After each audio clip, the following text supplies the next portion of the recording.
The Voice USA S26 Grand Winner Sofronio Vasquez balik Showtime ngayong January 6. True to his promise, magbabalik sa It's Showtime stage ang tawag ng tanghalan alumnus at The Voice USA Season 26 Grand Winner na si Sofronio Vasquez para sa isang pangmalakasang world-class performance.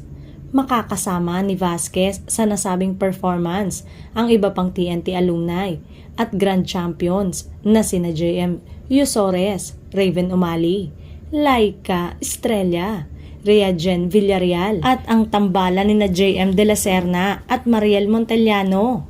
Magaganap ang nasabing number ngayong Lunes, January 6, 2025. Matatandaan na isa sa panayam sa kanya ng Showtime family.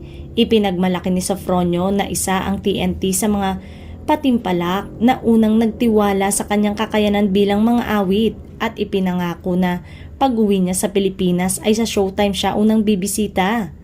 Ang pahayag ring ito ni Vasquez ang tumuldok sa mga pagdududa ng ilang netizen at akusasyon ng credit grabbing ng Kapamilya Network ABS-CBN at ng nasabing patok na programa.